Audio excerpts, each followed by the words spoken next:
네, 우리 공동체 예배는 매주 주일 오후 4시에 이곳 인천오누리교회 본당에서 예배가 드려지고요. 또 혹시 공동체 아직 잘 모르시는 분들, 공동체 좀 더 알아가고 싶다 하시는 분들은 유튜브나 카카오 플러스 채널에서 WEB 웹대학 청년부를 검색하시면 공동체 소식을 좀 더 받으실 수 있습니다.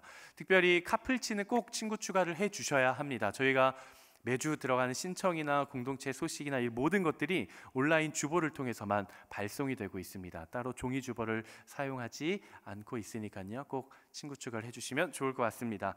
오늘도 내 영혼을 향해 당차게 한번 선포하고 우리 하나님 말씀 나누도록 하겠습니다.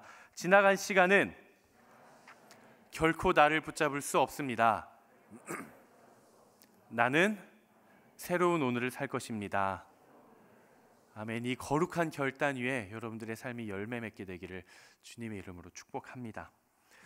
여러분들은 현재 여러분들이 살고 있는 여러분들의 삶에 만족을 하십니까?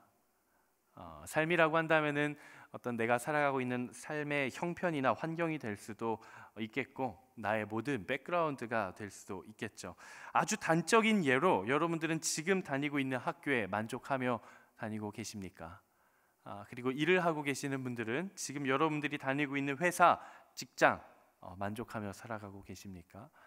혹은 다른 예로 나의 태생적인 조건들, 내가 뭐 180이 돼야지라고 기도한다고 되는 건 아니잖아요.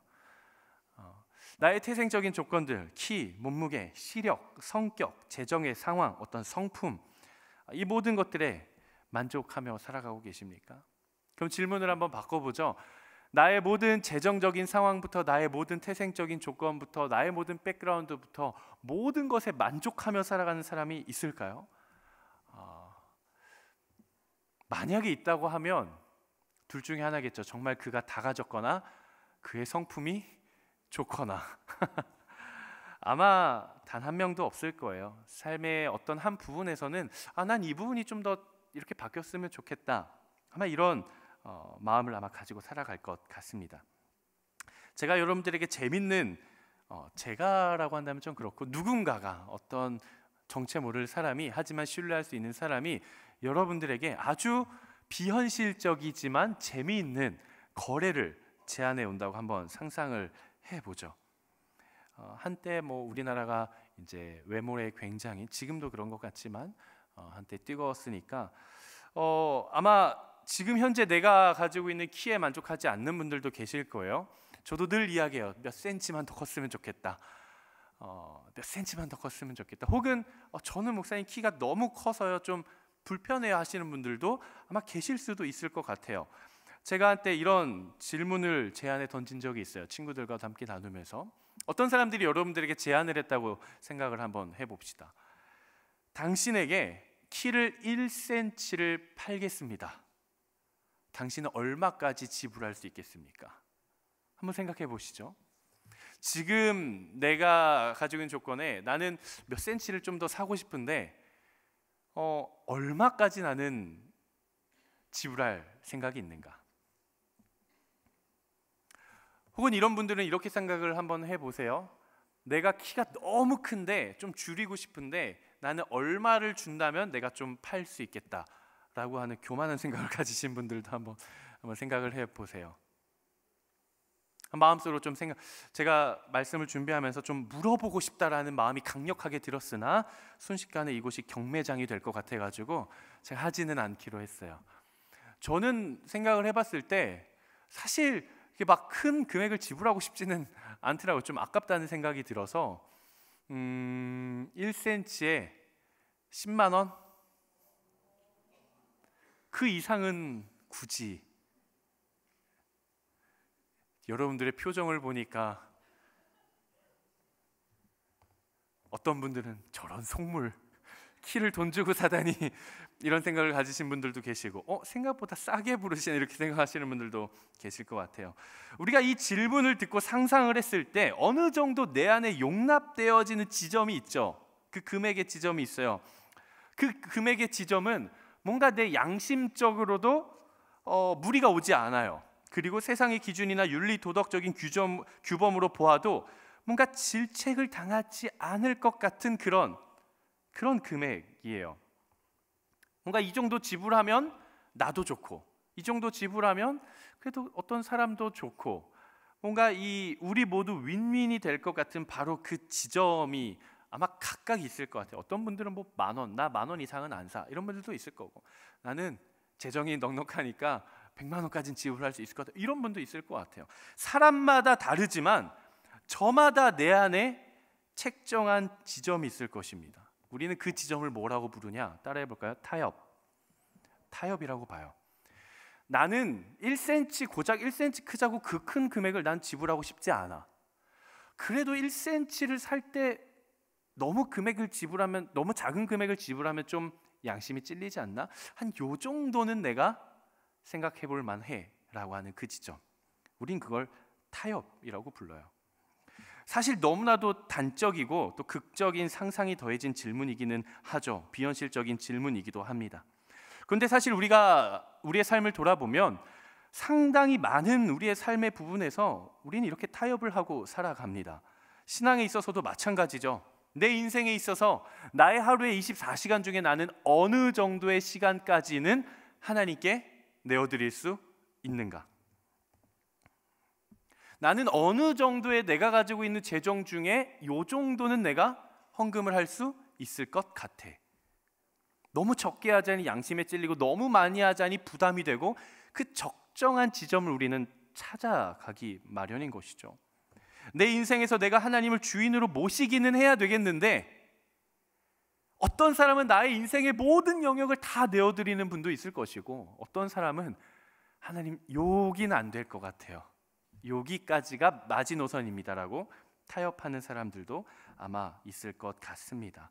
우리가 신앙을 가지고 살아간다라고 했을 때 세상과 하나님 사이, 나를 기준으로 세상과 하나님 사이, 그리고 나와 하나님과의 관계에 있어서 사실은 어느 정도의 기준점을 찾아가는 것은 굉장히 중요합니다. 내가 그 기준점을 모르고 살아가는 것은 그렇게 건강하지 않아요.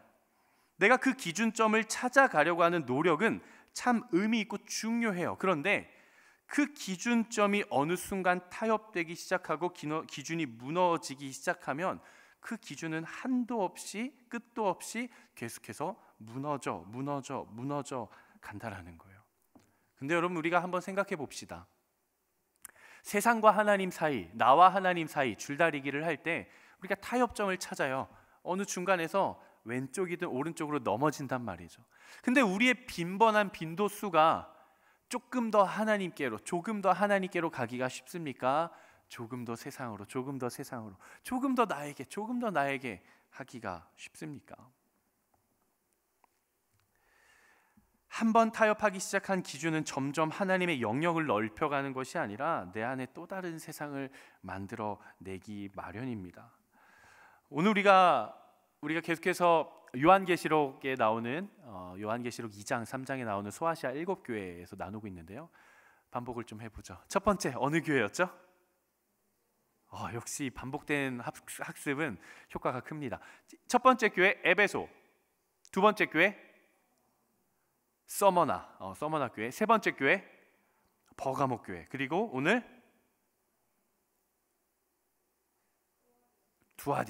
두아디라라는 교회예요. 앱서버두, 네 번째 교회입니다. 이 두아디아라는 교회에 대해서 우리가 조금 이해를 할 필요가 있어요. 이 두아디아라고 하는 교회는 우리가 앞서 나눴던 에베소, 서머나 버가모 교회랑은 상황이 조금 달랐어요. 요 세 교회라고 하긴 좀 그렇고 도시라고 하죠. 에베소, 서머나 버가모라고 하는 도시는 공통점이 좀 있었어요. 가장 먼저 앞장서서 앞다퉈했던 게 뭐가 있었죠? 황제 숭배. 너네가 황제 숭배 선봉장이냐, 우리가 황제 숭배 선봉장이냐, 우리가 황제랑 제일 친한 그런 도시야라는, 서로 앞다퉈서 내가 더 잘해라고 하던, 그렇게 싸우던 그런 도시였어요. 꽤 도시의 크기도 컸고요, 인구도 많았고요, 우상 숭배와 황제 숭배도 많았어요. 그런데 이 두아디라라고 하는 교회는 이 세 도시에 비해서는 비교적 그렇게 로마 시대에 있어서 큰 영향력을 나타내는 도시는 아니었어요. 도시도 조그맣고요, 인구도 조그맣고요, 그리고 무엇보다 두아디라에는 황제 숭배가 없었어요. 황제 숭배가 없었습니다. 황제 숭배가 그렇게 활성화된 도시는 아니었어요. 그럼 우린 생각하겠죠. 그럼 앞선 도시에서 신앙생활을 하는 것보다 두아디라 교회 황제 숭배가 없으면 목숨의 위협도 없을 것이고 신앙생활을 하기 훨씬 더 나은 환경 아닌가요? 라고 질문을 할 수도 있을 것입니다. 그러나 그 도시에도 그리스도인들의 믿음을 시험하는 것이 있었어요. 그게 뭐냐면 타협이었어요. 그게 타협이었어요. 우리가 두아디라라고 하는 도시를 좀 이해하기 위해서는 길드라는 걸 좀 이해를 해야 됩니다. 길드라는 게 뭐냐면 그 당시에 상인 협동 조합이었어요. 두아디라라고 하는 도시는 모든 수익 수단이 상업이었어요. 물건을 사고 팔고, 이 상업. 근데 상업이 활발하게 발전을 했기 때문에 나 혼자 잘한다고 할 수 있는 게 아니었어요. 물건을 사고 파는 모든 A 지점 사장님과 B 지점 사장님과 C 지점 사장님이 함께 모여서 협동조합을 만들어서 서로 돕고 서로 정보도 교류하고 하는 이 커뮤니티가 있어야 그 안에서 상업을 할 수 있었다라는 거예요. 그러니까 두아디라 사람들의 모든 수익원이 상업이라고 이야기할 수 있을 만큼 그 당시 그 도시의 상업의 영향력은 지대했습니다. 그러니까 내가 기독교인이든 비기독교인이든 내가 교회를 다니든 교회를 다니지 않든 두아디라라고 하는 도시에서 살아가기 위해서 나는 뭘 해야 돼요? 상업을 해야 되는 거예요. 비기독교인, 기독교인 할 것 없이. 그런데 문제가 있습니다. 문제가 있어요. 내가 가게를 열고 상업을 해서 살아남으려면 길드에 반드시 들어가서 활동을 해야만 했는데 문제는 길드 활동 중에 뭐가 있었냐? 길드 축제가 있어요. 길드 활동을 하려면 우리 길드가 함께하는 이 축제에 당연히 참여를 해야 됐습니다. 근데 이 길드 축제가 어떻게 이루어졌느냐? 그 당시 굉장히 우상 숭배적인 이교적인 색채의 종교 활동이 굉장히 이루어졌고요. 뿐만이 아니라 축제가 끝난 마지막 순서에는 굉장히 음란하고 방탕한 이런 성과 관련된 일들까지 자행되었어요.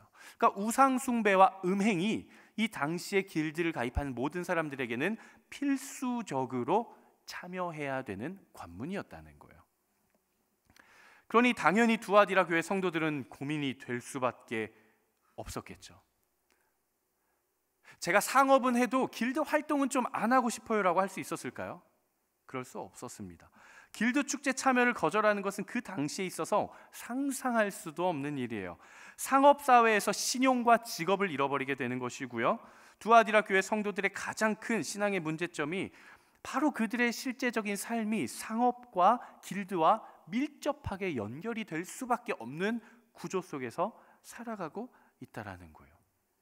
그러니까 두아디라 사람들의 길드에 속해 생계와 관계, 인적 관계, 네트워크, 그리고 조합원이라고 하는 자격, 내가 물건을 팔 수 있는 조합원이라는 자격을 유지하는 것은 사실상 기독교인들에게 있어서는 우상 숭배와 음란을 강제되는 그런 상황 가운데 있었다는 것이죠. 여러분들이라면 어떻게 하시겠습니까?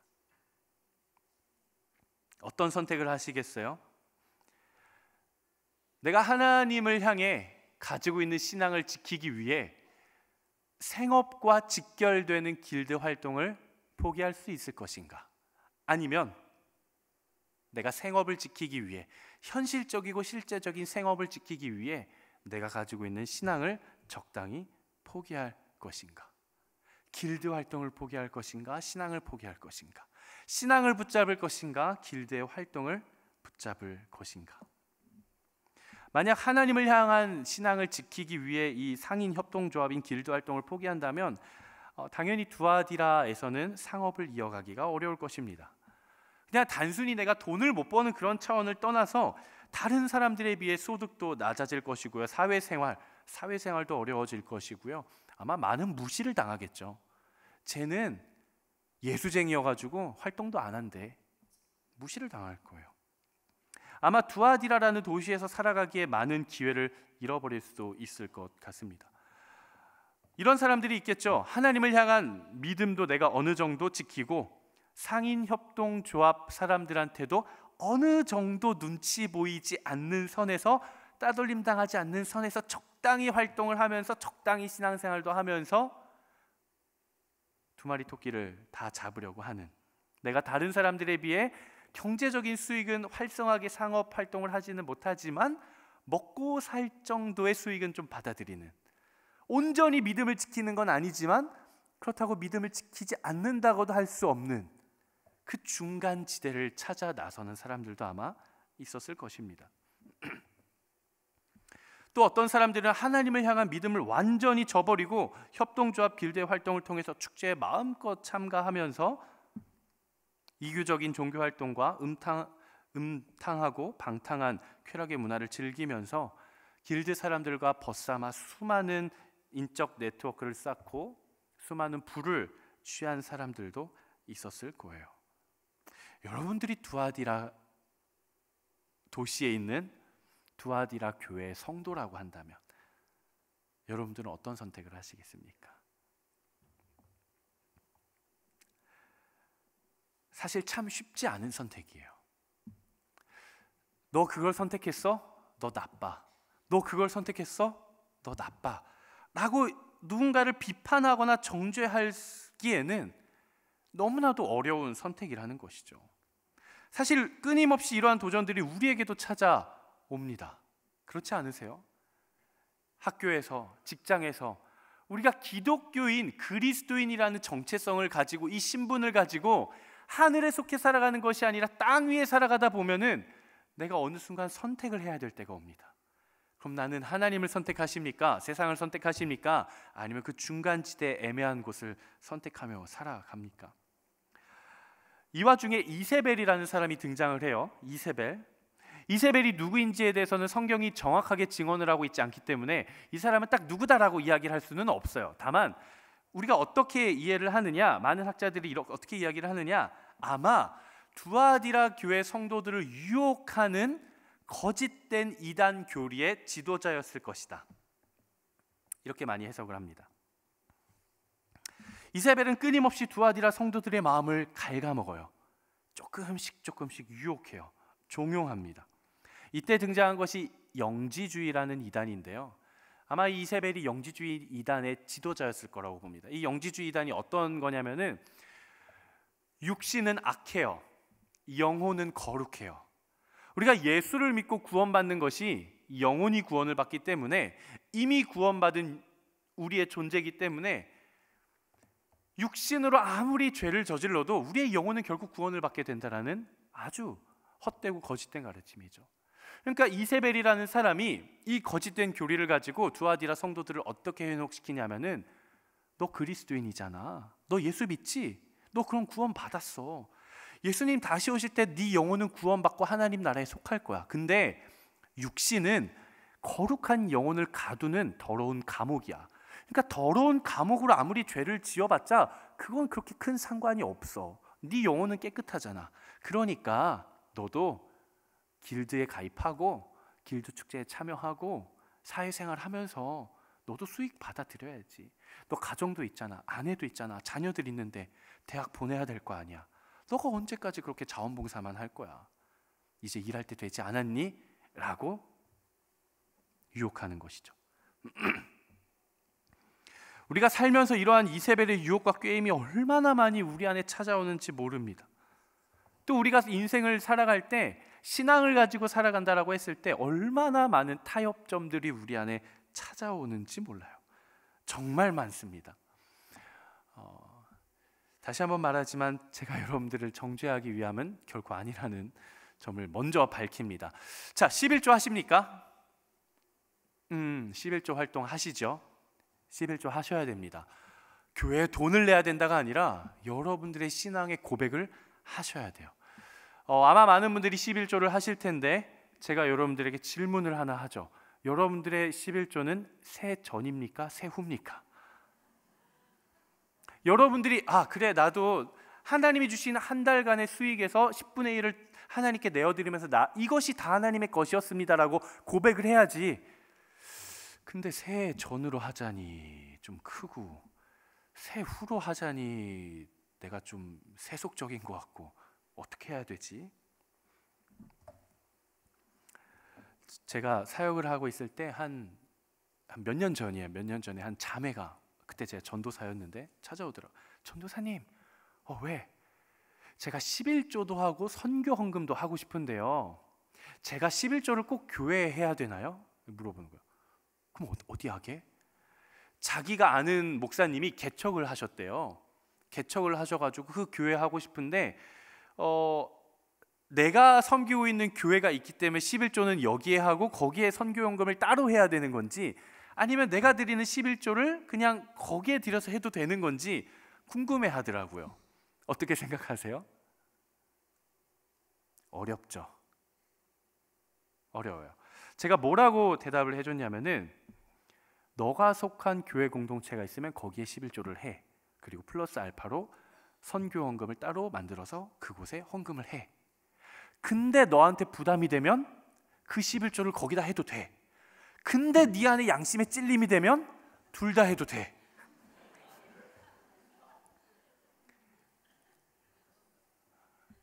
클리어하게 해결해 드릴게요. 새 전으로 하십시오. 부담되시면 새 후로 하십시오. 근데 자꾸 양심의 가책이 느끼고 뭔가 자꾸 이렇게 헌금을 넣으려고 할 때 아들아, 딸아 이렇게 부르시는 것 같으면 그냥 새 전으로 하십시오. 직장 다니시는 분들 계시죠? 많은 분들이 직장 다니실 것 같아요. 요즘은 이 회식 문화가 그렇게 좀 강요하는 문화는 좀 아니라고는 하지만, 그래도 제가 청년들의 이야기를 들어보면 여전히 회식 자리가 많이 있다고 해요. 특별히 또 이렇게 영업 일을 하거나 아니면 거래처를 많이 만나야 되거나 아니면 어떤 비즈니스 관계를 잘 쌓아야 되는 그런 직종에서 일을 하시는 분들은 이런 회식 자리가 아마 필수 불가결할 것 같아요.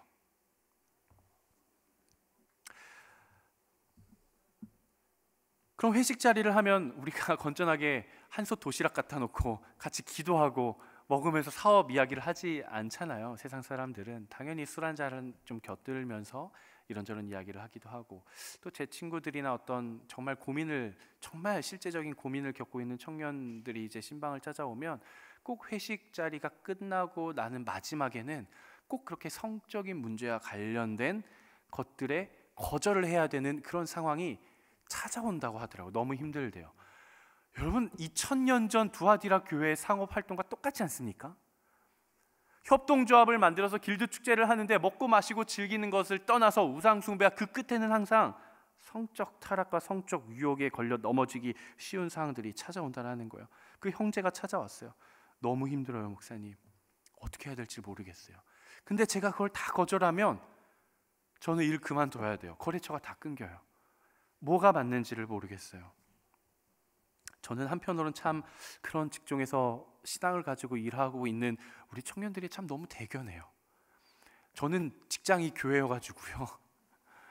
저는 직장 동료가 목사님들이거든요.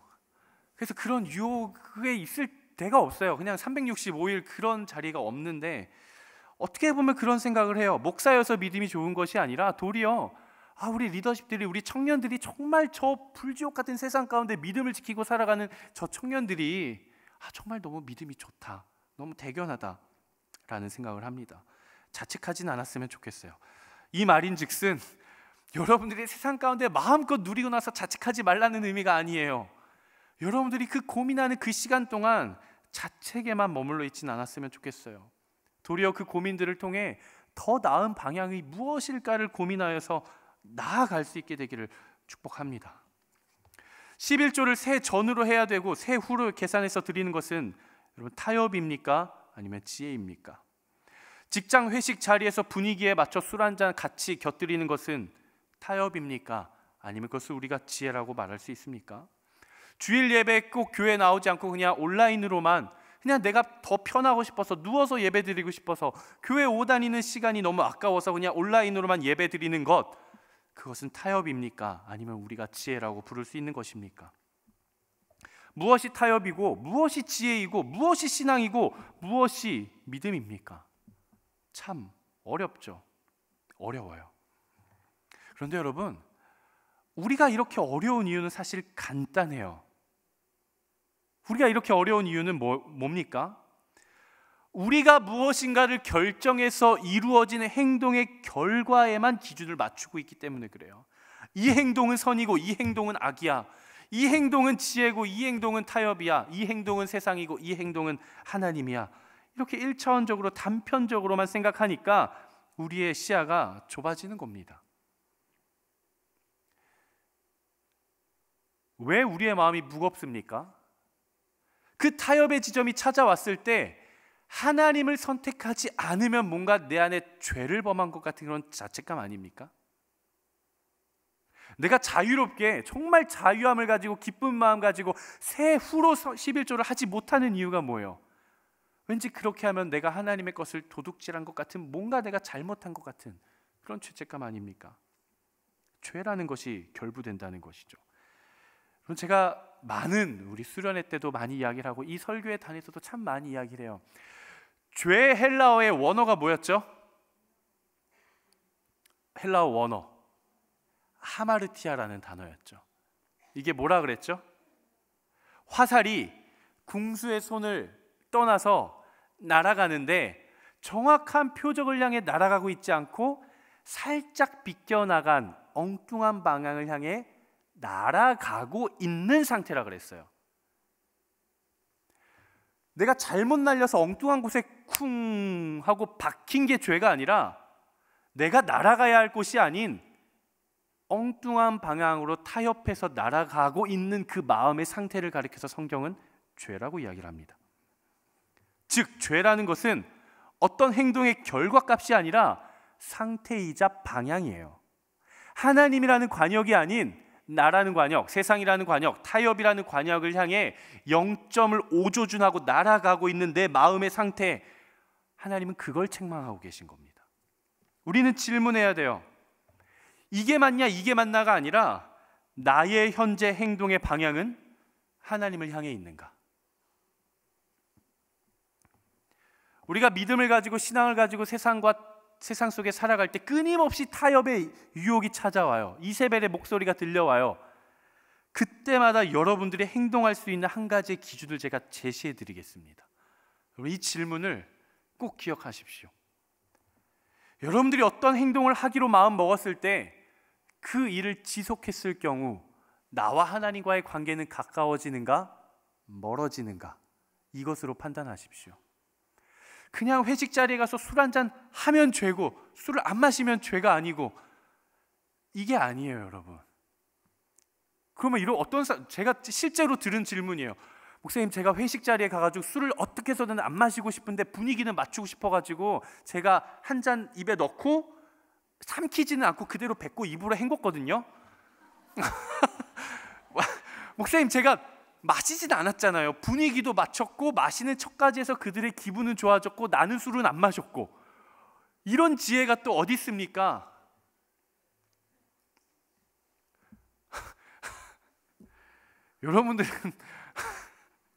여러분들은 뭐라고 대답을 해주시겠어요? 그래서 제가 뭐라고 이야기를 했냐면요, 그렇게 이야기를 했어요. 입을 헹궜어도 한 방울은 남았을걸? 야, 네가 입을 헹궜어도 한 방울은 남았지 않았을까? 네가 그 냄새는 맡지 않았을까?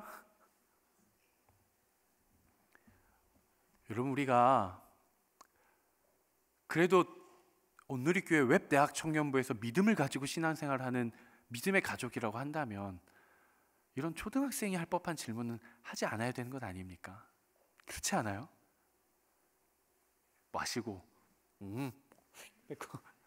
그러면은 죄가 아니래요. 저는 그렇게 이야기하고 싶어요. 그 모습을 통해 누군가가 시험을 받고 하나님을 떠났다면 그건 죄가 아닐까요? 나의 그러한 모습, 어떻게 해서든 세상에도 분위기를 맞추고 싶어하고 어떻게 해서 하나님의 율법에서 벗어나고 싶어하는 그 이중잣대의 모습을 보고 누군가는 실족하여 하나님을 떠나게 되지 않을까요? 다시 한번 띄워주시겠어요? 질문을. 여러분, 기억하십시오. 여러분들이 무엇인가를 하기로 마음먹었을 때, 만약 내가 이 행동을 지속했을 때 내가 하나님과 더 친밀해지는가, 하나님과 멀어지는가? 여러분, 만약 하나님과 더 멀어진다고 한다면 그것이 습관이든 그것이 직장이든 그것이 어떤 나의 취미가 되었든 담대하게 끊어내십시오. 여러분들의 영혼이, 여러분들의 마음이 하나님과의 관계와 더 멀어지는 것만큼 비극적인 일도 없어요. 여러분, 우리가 세상에서 회식 자리에서 저 술 안 마십니다. 너 파이어. 다음 주부터 나오지 마. 그게 우리의 인생의 비극일까요? 적당히 물에 물 탄 듯, 술에 술 탄 듯 그렇게 살아가면서 내 마음에 하나님을 향한 그 뜨거운 열정과 신앙의 열정이 조금씩 사그러 들어가서 차갑게 식어버린 나의 영적 상태가 훨씬 더 비극이 아닐까요? 우리 안에도 이세벨이 있어요. 끊임없이 타협해 들어오는 이세벨의 소리가 있습니다. 이렇게 이야기를 해요. 그 정도는 남들도 다 해. 그래도 너는 교회에서 순장도 하고 섬김이 하잖아. 그래도 너는 11조 하잖아. 그래도 너는 헌금하잖아.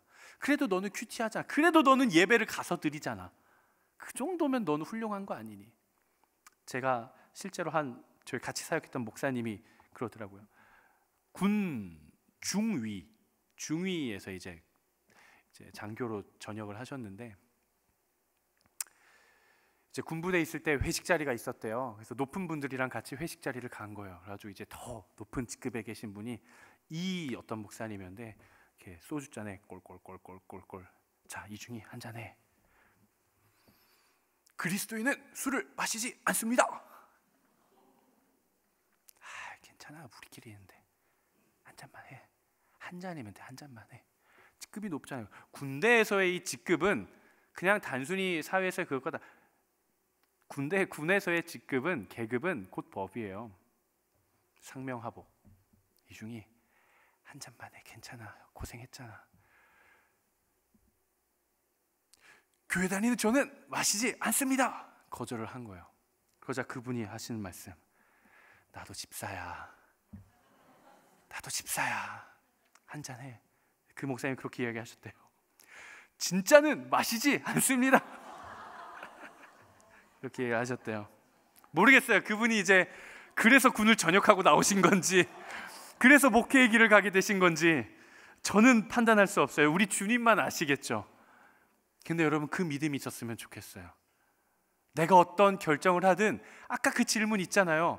내가 하나님과 더 친밀해질 수 있는 결정을 했을 때 따라오는 결과는 하나님이 나에게 주신 최선의 결과라는 걸 꼭 기억하십시오. 하나님이 우리를 외면하지 않으세요. 하나님이 우리를 포기하지 않으세요. 내 눈으로 봤을 때는 그것이 실패처럼 보이더라도 하나님의 전체 플랜에서 봤을 때는 꼭 필요한 단계였을 수도 있다는 겁니다. 두아디라 성도들 가운데에서도 절대 타협하지 않고 믿음을 지킨 성도들이 있었습니다. 그러한 그들의 선택은 당연히 이교도 주민들의 분노를 자극했을 거예요.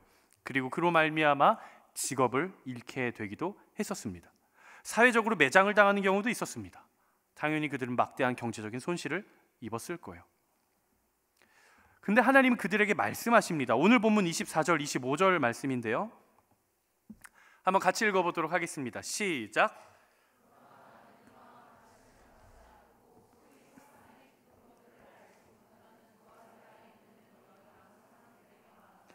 나는 너희에게 다른 아무 짐도 지우지 않을 것이다. 다만 너희는 너희가 가지고 있는 것을 내가 갈 때까지 굳게 붙잡으라. 우리 주님이 말씀하십니다. 유혹의 가르침을 받지 않고 사탄의 깊은 것들에 참여하지 않는 두아디라 너희 있는 남은 모든 믿음의 사람들아, 나는 너희에게 더 이상 아무 짐도 지우지 않을 것이다. 너희가 붙잡고 있는 그 믿음을 내가 갈 때까지 끝까지 포기하지 말고 붙잡고 있으라. 오늘 말씀을 통해 오늘이라는 하루를 살아가고 있는 저와 여러분들에게 우리 주님이 동일하게 말씀하십니다. 세상의 헛된 유혹에 빠지지 않고 타협하며 적당히 살아가는 것이 아닌 믿음을 가지고 살아가기로 부단히 노력하는 너희 자녀들아, 내가 다시 갈 때까지 너희가 지금 붙들고 있는 그것을 끝까지 붙잡아라, 이야기를 하시는 것이죠. 여러분, 우리의 신앙에는 기준이 있어야 됩니다. 우리의 믿음에는 기준이 있어야 돼요. 그냥 물에 물 탄 듯 술에 술 탄 듯 그리스도의 향기가 나는 사람도 아니고 세상의 악취가 나는 사람도 아닌 이도 저도 아닌 것이 아니라 분명한 목적과 분명한 방향과 비전을 가지고 살아가는 사람들이 되기를 주님의 이름으로 축복합니다. 한 번 믿는 것으로 끝나는 것이 아니라 끝까지 견디며 인내하는 이 인내의 믿음이 여러분 안에 세워지기를 주님의 이름으로 축복합니다. 사실 요한계시록의 핵심 메시지가 바로 이거예요. 끝까지 버티며 견디는 인내의 믿음이에요. 사실 이 끝까지 견뎌내며 인내해 주신 믿음의 본을 보여주신 분이 계십니다. 누구시죠? 예수 그리스도시죠. 우리 예수님은요, 채찍 한 대, 채찍 두 대, 살점이 뜯겨나가고 뼈가 부러지는, 하지만 십자가에 달려 죽기까지 나의 모든 물과 피를 쏟고 나의 생명이, 나의 호흡이, 우리 주님이 아침 9시에 달리셨습니다. 오후 5시에 돌아가셨어요. 그 한나절 내내 십자가에 달리시면서까지 끝까지 포기하지 않았던 믿음이 바로 우리를 향한 사랑이에요. 여러분 한번 생각해 보세요. 우리 주님이 세상과 자꾸 타협하시는 분이에요. 채찍 한 대, 채찍 두 대, 이 정도 했으면 됐지. 자, 태구야, 내가 두 대 맞아줬으니까 나머지는 네가 좀 해. 우리 주님이 적절히 타협하시고 골고다 언덕을 지고 올라가실 때, 십자가 지고 언덕을 올라가실 때 한 걸음, 두 걸음, 세 걸음 언덕의 중턱까지 올라가셔서 아이고 힘들다, 내가 이 정도 해줬으면 됐지, 민철아 남은 건 네 몫이야, 네가 해. 야, 내가 이 정도 해줬으면 많이 해준 거 아니냐? 그냥 타협 좀 하자. 우리 주님이 적절히 타협하시는 분이셨으면 십자가의 승리는 없었을 것입니다. 마찬가지로 믿음을 끝까지 지킨 자들에게 하나님께서 약속해 주시는 상이 있습니다. 한번 오늘 본문 26절부터 29절 말씀 한번 같이 읽어볼까요? 한번 같이 읽어보겠습니다. 시작. 이기는 사람과 내 일을 끝까지 지키는 사람에게는 내가 나라들을 다스릴 권세를 줄 것이다. 그분이 질그릇들을 부수는 것 같이 쇠지팡이로 그들을 다스릴 것이니 그와 같이 나도 아버지에게서 그러한 권세를 받았다. 내가 또한 그에게 샛별을 줄 것이다. 귀 있는 사람은 성령이 교회들에게 하시는 말씀을 들어라. 오늘 말씀을 통해 세상으로부터 이세벨의 타협이 계속해서 끊임없이 내 안에 찾아올 때 하나님을 선택하고 믿음을 지키기로 결단하는, 그래서 끝까지 믿음을 지킨 자들에게는 하나님이 저와 여러분들에게 동일하게 약속을 두 가지를 주십니다. 첫 번째, 권세예요. 권세. 나라들을 다스릴 권세, 즉 만국을 다스릴 권세를 우리에게 주시겠다라는 거예요. 이것이 무엇이냐? 우리 주님이 다시 오시는 그날 영원한 승리, 완벽한 승리, 최고의 승리, 절대 취소되지 않을 그 완벽한 승리가 우리 주님에게 있을 것입니다. 아멘이시죠? 끊임없이 우리를 타협하게 하고 우리를 유혹하고 우리를 넘어뜨리려 하고 우리를 짓밟으려 하고 우리를 무너뜨리려고 하는 그 세상의 거짓된 교리들은 우리 주님이 다시 오셔서 완성되시는 그 나라 앞에 무릎을 꿇고 굴복하게 될 거예요. 아멘이시죠? 예수님의 그 승리가 나의 승리가 된다라는 거예요. 예수님의 그 권세가 나의 권세가 된다라는 것이죠. 두 번째 상은 샛별입니다. 샛별. 이 샛별은 뭐냐? 새벽별이에요. 새벽별. 이 새벽별에 대해서는 두 가지 의견이 있습니다. 첫 번째는 당시의 주권과 힘과 승리를 상징했던 행성 금성을 나타내는 것이다. 수금지화 목토천의 명의 금성, 비너스라고 하는. 왜냐하면 그 로마 시대 당시에 강력한 주권, 최고의 승리, 힘을 나타내는 걸 금성 행성을 그려 넣었거든요. 그래서 깃발에 금성이 그려져 있으면 그 깃발이 최고의 권위를 가지고 있는 거예요. 그거일 것이다. 또 다른 하나는 그 새벽별은 예수 그리스도일 것이다. 메시아 자기 자신을 가리키는 것이며 새벽별로서 자신이 갖고 있는 메시아의 영광에 우리를 참여케 하실 것이다. 그러니까 이 새벽별, 이 샛별이 주는 약속의 의미는 무엇인가? 따라합시다. 승리, 영원한 승리예요. 우리가 이 땅에 잠깐 살아가는 동안 믿음을 지키기 위해 당하는 세상으로부터의 패배는 영원한 패배가 아니요 그리스도 안에서 누리는 영원한 승리를 약속해 주시는 거예요. 이 땅에서의 끝이 아니다. 끝날 때까지 끝난 게 아니다. 내가 다시 가면 너에게 완벽한 승리, 최후 승리, 영원한 승리를 보장해 줄 것이다 라고 이야기를 해주시는 것이죠. 사랑하는 모든 우리 웹대학 청년부의 믿음의 가족 여러분, 세상 가운데 살아가는 거 힘드시죠? 힘들어요. 원래 믿음이 그런 거예요. 원래 신앙을 지킨다는 게 힘들어요. 그리스도인으로서, 교회 다니는 사람으로서, 예수를 따르는 사람으로서 세상 가운데 살아간다는 건 힘든 거예요. 피해 입는 거예요. 바보 같은 거예요. 외면당하는 거고요. 무시당하는 거예요. 근데 여러분만 그런 건 아니에요. 2000년 전에도 그랬어요. 그 전에도 그랬어요. 그 이후에도 그럴 거예요. 근데 우리 주님이 약속하십니다. 네 안에 있는 그것을 끝까지 붙잡고 지키면 내가 완벽한 승리, 영원한 승리를 너에게 주겠다. 말씀을 준비하면서 어떤 제목을, 설교의 제목을 좀 준비할까 하다가 이렇게 준비를 해봤어요. 태양은 단 한 번도 진 적이 없다. 여러분, 태양은 진 적이 없어요. 하루의 시간을 보면 우리는 보통 그렇게 기준을 나누죠. 해가 뜨면 아침, 낮, 해가 지면 밤. 우린 그렇게 생각해요. 해가 뜨면 날이 밝고요, 해가 지고 나면 어두워서 어디로 나아가야 될지 보이지가 않아요. 그런데 여러분 생각해 보십시오. 생각을 바꿔보면요, 태양이 진 것이 아니라 또 다른 면을 비추고 있는 거예요. 태양이 사라진 것이 아니라 반대편을 비추고 있는 거예요.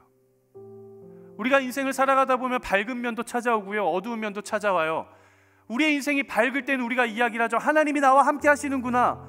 그런데 우리의 인생이 어두컴컴해지면 우린 이야기해요. 하나님이 나를 떠나셨구나. 이제 생각을 바꾸세요. 이제 이렇게 이야기를 하는 거예요. 아, 하나님이 내 인생의 반대편을 비추고 계시는구나. 아, 하나님이 내 인생의 다른 면을 비추고 계시는구나.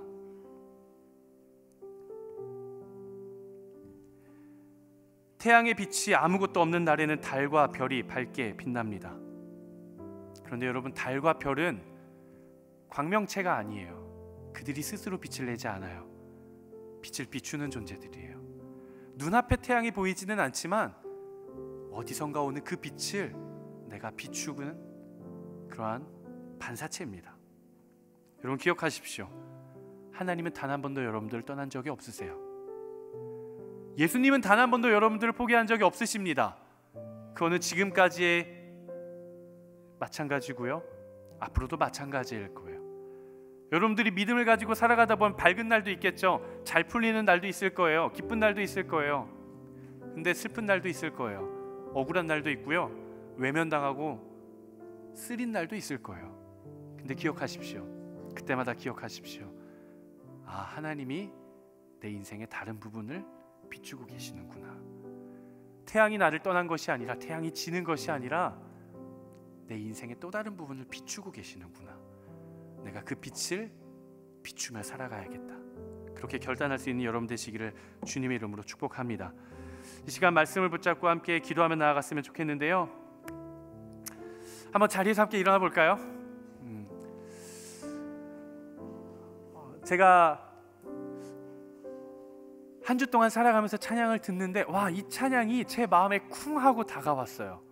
마치 우리 주님이 하늘의 보좌를 버리고 이 세상 가운데 쿵 하고 다가오신 것처럼, 시간을 찍고 들어오신 것처럼 이 찬양이 제 마음을 찍고 들어오더라고요. 아, 이 찬양을 적용 찬양으로 해야 되겠다 마음을 먹었어요. 근데요, 제 안에 부담이 자리 잡기 시작하는 거예요. 이 곡이 좀 빠른 곡이거든요. 아, 잠깐만, 이번 주에 생각해보니까 성찬주인데? 크리스탈 강대상도 아니고 이렇게 조금 무거워 보이는 나무 강대상인데? 내가 뭐 입고 있지? 나 정장인데? 넥타이까지 했는데? 잠깐만, 그러면 설교 강대상 앞에 굉장히 홀리한 성찬 떡과 잔이 놓여져 있는데 우리 지체들이 굉장히 경허한 마음으로 왔을 텐데 이렇게 신나는 찬양으로 적용 찬양을 하면 웃기지 않나? 분위기가 이상해지지 않나? 제 안에 소리가 들려와요. 야, 그냥 느린 찬양해, 결단곡 해. 근데 제 안에 또 다른 소리가 찾아와요. 아, 내 안에도 편견의 이세벨이 있구나. 아, 내 안에도 이세벨이 찾아오는구나. 아, 못할 게 뭔가? 우리가 진정으로 승리한 자가 아닌가? 우리는 세상 가운데 승리를 이루기 위해 전쟁하며 살아가는 사람들이 아니라 예수 그리스도가 내 안에 있고 내가 예수 안에 있으면 이미 우리는 승리한 자들 아닌가? 이미 이루어 놓은 승리를 우리는 누리는 사람들이 아닌가? 우리는 이 땅에 살아갔지만 우리는 천국에 속한 사람들이 아닌가? 우리는 천국을 소망하며 살아가는 사람들이 아닌가? 세상이 우울할지라도, 세상이 암울할지라도, 세상이 어두울지라도 나는 그 예수의 빛을 받아 빛나는 사람이 아닌가? 그 빛이 꺼지지 않을 것이 아닌가? 이러한 선포를 하고 싶더라고요. 함께 하실 거죠? 뛰라고는 안 할게요. 걱정하지 마세요. 막 이렇게 뛰라고는 안 할 거예요. 근데 여러분, 가사를 묵상하시면서 진짜 내가 온전한 승리를 누리며 살아가겠다라는 그 기쁜 마음 가지고 우리 함께 찬양하고 그리고 나서 함께 합심 기도하겠습니다.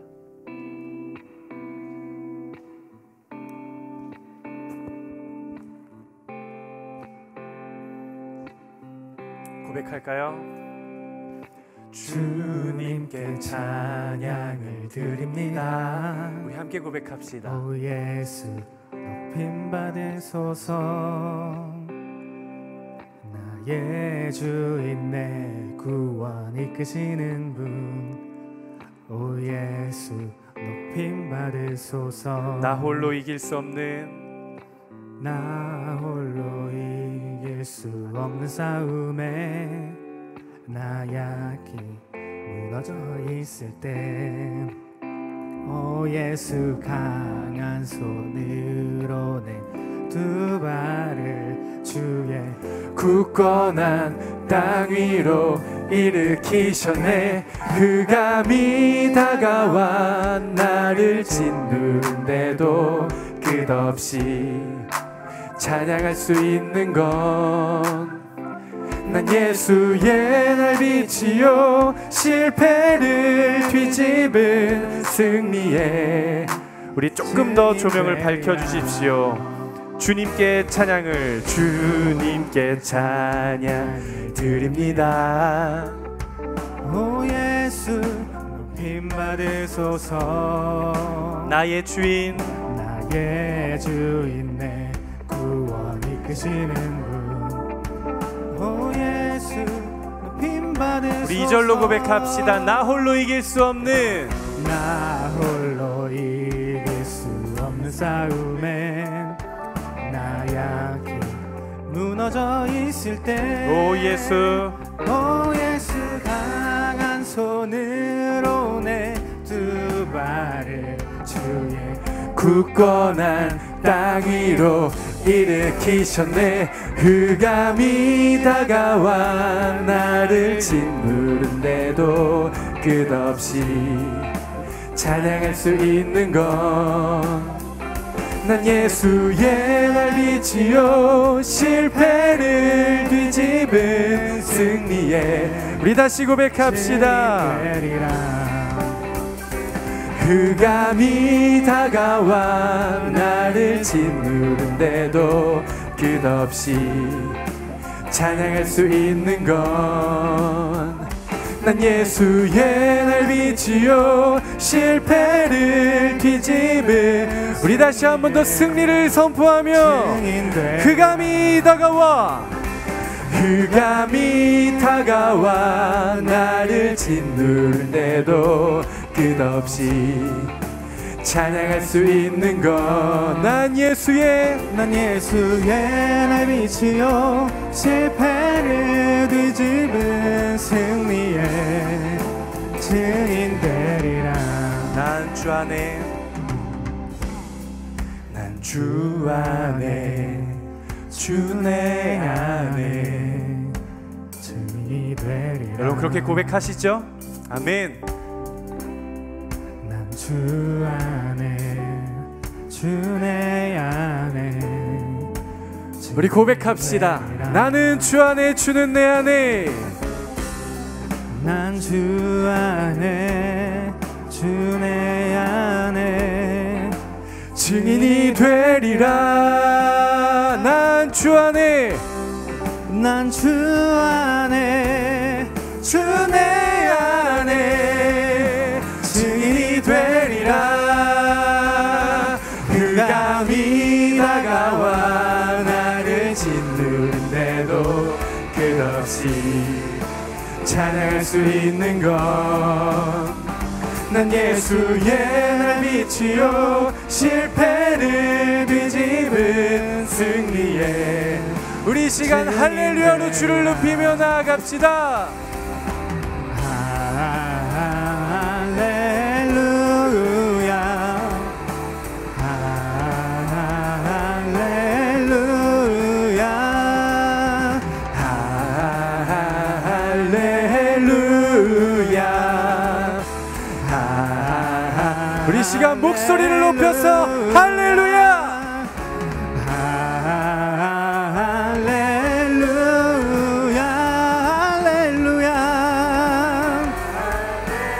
주님을 높이며 우리에게 완전한 승리를 주신 하나님의 이름을 높입시다. 할렐루야. 우리 한 번 더 할렐루야.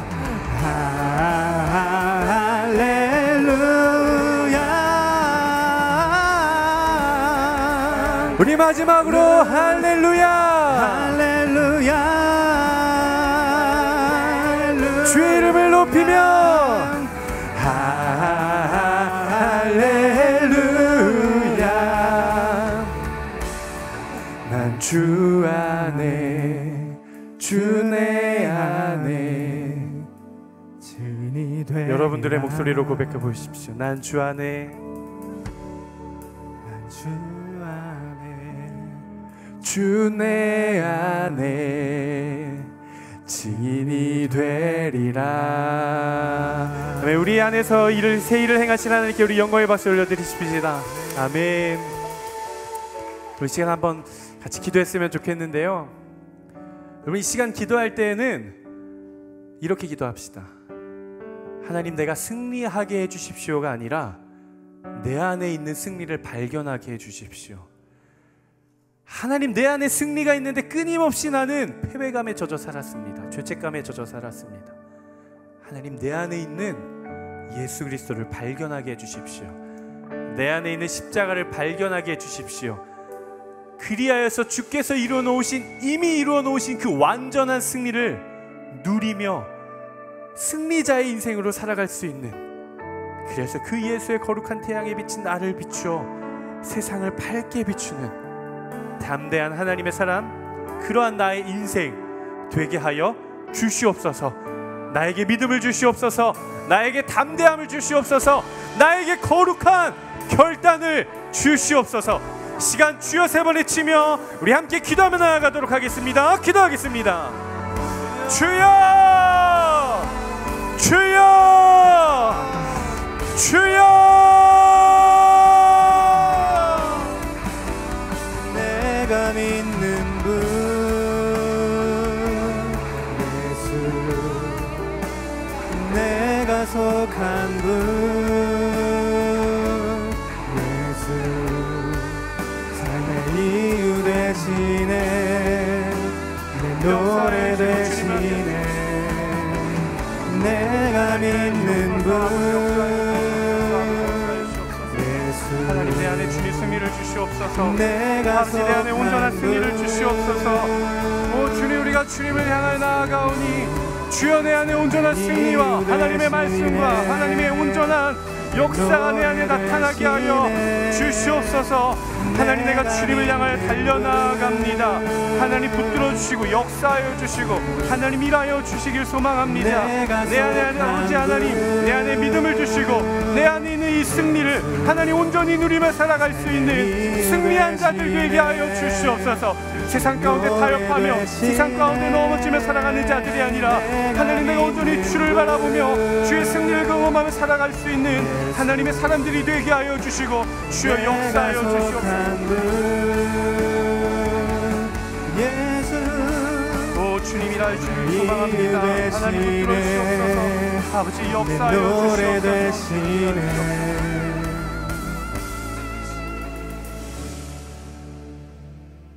사랑하는 아버지 하나님, 하나님 여전히 우리는 부족합니다. 여전히 우리는 넘어집니다.